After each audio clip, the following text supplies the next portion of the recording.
இன்றே சப்ஸ்கிரைப் செய்து உங்கள் ஃபேவரட் ஷோகளை காணுங்கள். தலைவா, அண்ணி சுத்தமா மெல்ட் ஆயிட்டாங்க.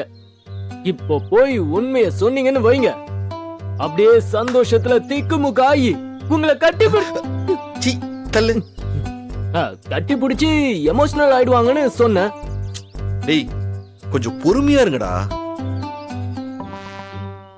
தலைவா, இன்னும் எத்தனை வருஷம் தான் பொறுமையாவே இருக்கிறது? இனிமே என்னால ஒரு நிமிஷம் கூட பொறுமையா இருக்க முடியாது. சீக்கிரம் போய் உங்க லவ்வ சொல்லுங்க. உங்க லவ் சீனை பார்க்க நாங்க ஆர்வமா வெயிட் பண்றோம்.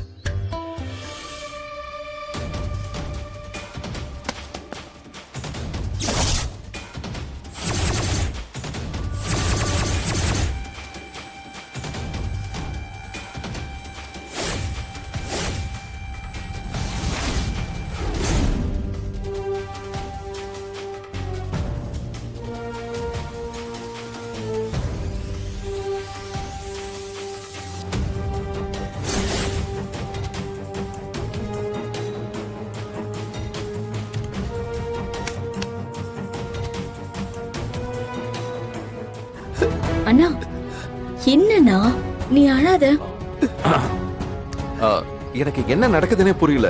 ஏன் இப்படி இருக்காரு? வேற ஒண்ணும் இல்ல, ரொம்ப வருஷமா சொல்லிட்டு இருக்கான் எனக்கு ஒரு ஃப்ரெண்ட் இருக்கான்னு. அது போட்டோல பார்த்த உடனே அழ ஆரம்பிச்சிட்டான். இப்ப அவனை தேடி கண்டுபிடிச்சு அவங்கிட்ட முக்கியமா ஏதோ சொல்லணுமா. அது என்னடான்னா இதுவரையில எங்ககிட்ட சொன்னதே இல்லை. நாங்களும் எவ்வளவோ கேட்டு பார்த்துட்டோம். அது அவங்கிட்ட தான் சொல்லுவேன்னு அடம் பிடிக்கிறான். டேய் டேய் முருகா, இங்க பாரு, நீ ஒன்னும் வருத்தப்படாத. மாப்பிள உன் ஃப்ரெண்ட கண்டுபிடிச்சிருவாரு. மாப்பிள, நான் அஞ்சலி கல்யாணத்துக்கு அப்புறம் ஃபாதரை பார்த்து ஒரு தேங்க்ஸ் கூட சொல்லல. ஃப்ரீ ஆயிட்ட பிறகு ஒரு நாள் சொல்லுங்க.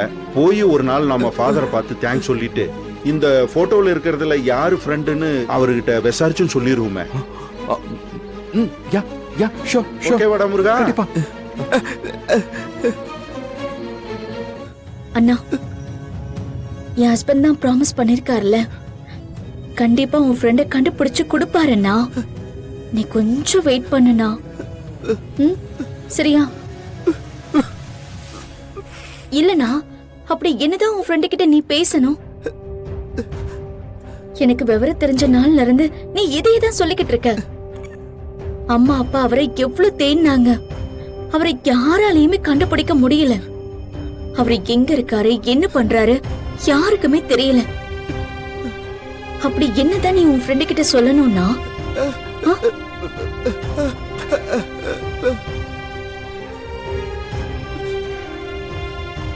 அண்ணா, நான் உன் தங்கச்சினா, இது உன் ஃபேமிலி. என்கிட்ட கூட நீ சொல்ல மாட்டியா? அப்படி என்ன ரகசியம்?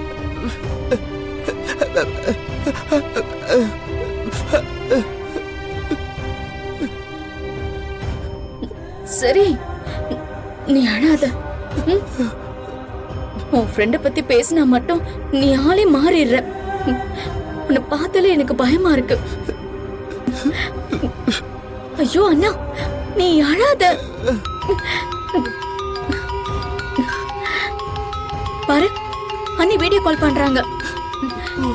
நீ இப்படி அழுமுஞ்சா இருந்தேன்னு வை, அப்புறம் அவங்க உன்னை கழட்டி விட்டுட்டு போயிடுவாங்க. முடியாது, நான் ஆன் பண்ணுவேன். சொல்லுங்க நீ. சொல்லுங்க ரேவதி. அவரு எங்க? எங்க கிட்ட எல்லாம் பேச மாட்டீங்களா? பேசுவேன், கடைக்கு வரல. அதான் விட்டா 24 மணி நேரமும் வீடியோ கால்ல இருப்பீங்க போல. இங்கதான் இருக்காரு எங்க வீட்டு ராஜகுமாரன். பேசுங்க.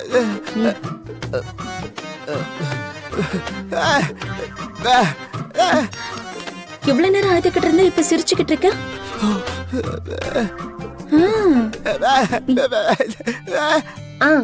நான் நல்லா இருக்கேன். நீங்க எப்படி இருக்கீங்க? ஏன் உங்க முகம் ரொம்ப வாட்டமா தெரியுது?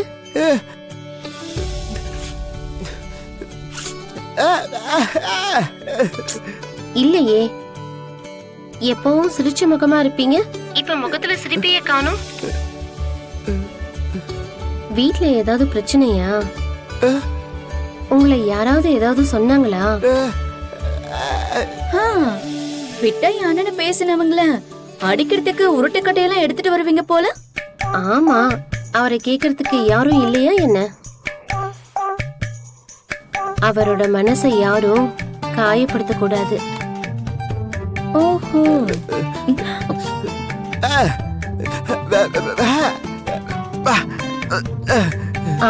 சரி, நீங்க எப்ப கடைக்கு வருவீங்க? உங்ககிட்ட ஒரு விஷயம் பேசணும். அது நேர்ல தான் சொல்ல முடியும்.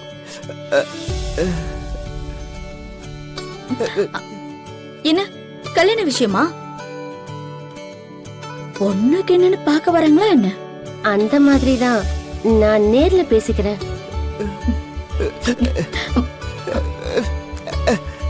உடம்ப பாத்துக்குங்க, நேரத்துக்கு சாப்பிடுங்க, சரியா?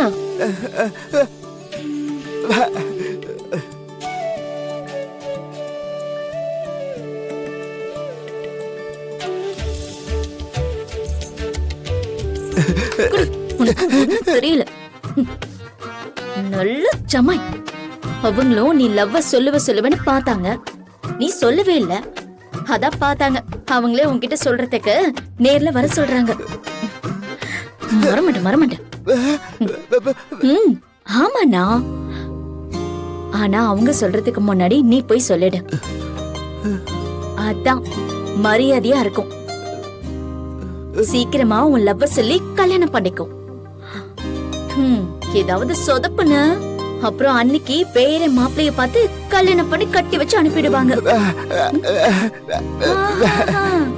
அப்போ முதல்ல உன் லவ்வ சொல்லு.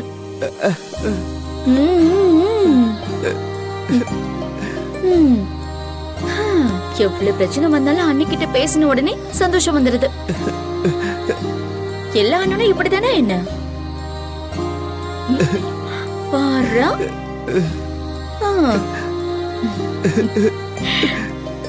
நீ எப்பவுமே இப்படி சிரிச்சுக்கிட்டு சந்தோஷமா இருக்கணும்.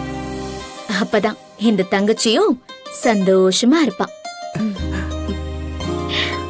எனக்கே தெரியாம நான் ராத்திரி தூங்கிட்டு இருக்கும் போது எனக்கு தாலி கட்டியிருக்கான். அவன் எப்படி வெற்றி நல்லவனா இருக்க முடியும்? இதுவே அவன் குடும்பத்துல அவன் அக்காவுக்கோ இல்ல அவன் தங்கச்சிக்கோ இந்த மாதிரி ஒரு நிலைமை வந்தா அவன் எப்படி துடிச்சிருப்பான்? இல்ல வெற்றி, அவன் நல்லவனா இருக்கிறதுக்கு 1% கூட சான்ஸே இல்ல.